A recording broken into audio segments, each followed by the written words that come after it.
पे सवारी देखो मैया दुलारी, आया शेर पे सवारी देखो मैया दुलारी। भाई प्रेम से बोलो जय माता दी,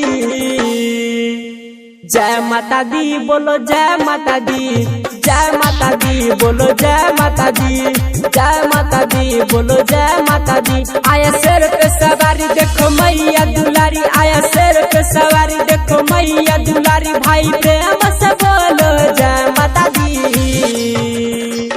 जय माता दी बोलो जय माता दी, जय माता दी बोलो जय माता दी, जय माता दी बोलो जय माता दी, जय माता दी बोलो जय माता दी। बोला बोला थावे वाली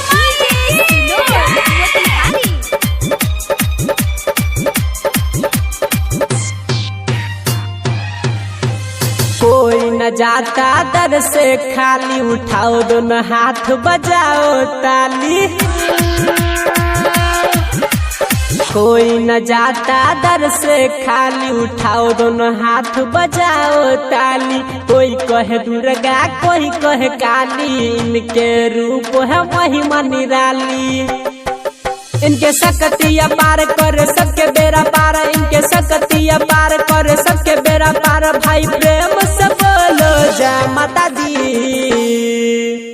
जय माता दी बोलो जय माता दी, जय माता दी बोलो जय माता दी, जय माता दी बोलो जय माता दी, जय माता दी बोलो जय माता दी।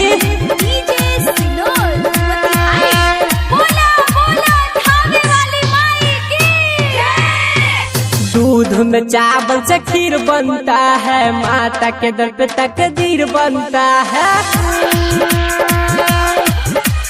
दूध में चावल से खीर बनता है, माता के दर पे तकदीर बनता है। जो कोई सच्चे दिल से चाहते वही एक दिन सुनो वीर बनता है। भगती में मगन पूजे धरती गगन, भगती में मगन पूजे धरती गगन। भाई प्रेम से बोलो जय माता दी,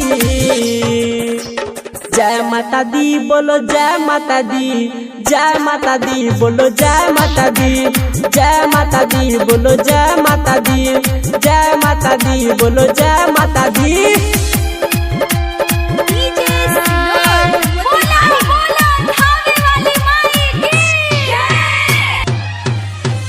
एक दो तीन चार माता दी की जय जयकार, इनके दुआ से चल देखो ये संसार।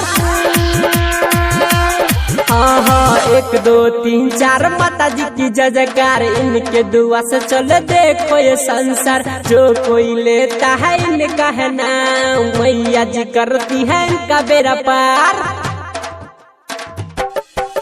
आया खुशी का समय गावे रमन जी गवैया, आया खुशी का समय गावे रमन जी गवैया। भाई प्रेम से बोलो जय माता दी, जय माता दी बोलो जय माता दी, जय माता दी बोलो जय माता दी, जय माता दी बोलो जय माता दी, जय माता दी बोलो जय माता दी।